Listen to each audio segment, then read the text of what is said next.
Now, you mentioned earlier you wanted to start studying and you had some pushback from your husband. This was kind of the first time you realized that you were in a situation that you didn't want to be in anymore. Did you finish your studying? Yes, and perseverance. Perseverance is my key. And I'm just saying, if you believe in something and you really truly think that is the truth, and you need to follow it, then follow it. I did carry on studying, even though he didn't let me study for, I was 24 when I got my matric. So it was like a long time after.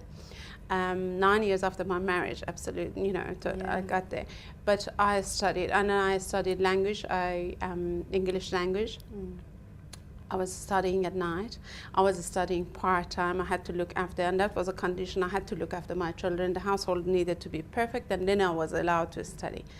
And I studied at night. I remember when I was putting my kids to sleep, everything was okay, and I was studying. At times, I would record my own voice while I was doing my household. I was listening to my courses and the subjects, and that's the way I actually carried on. Nobody believed in my family that I would do, but I did. And even after I came out of South Africa, I still carried on. Yeah.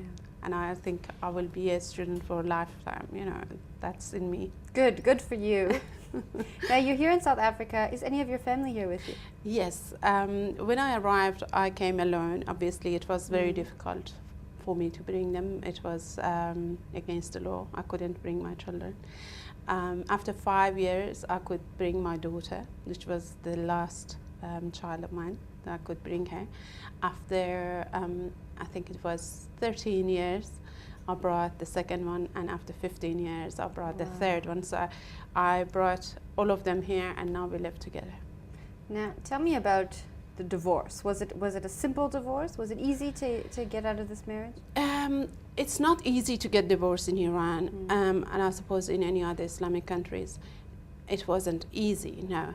But we reached an agreement with my husband, and then he agreed to divorce me if I would give everything to him and walk out with nothing, and I did that.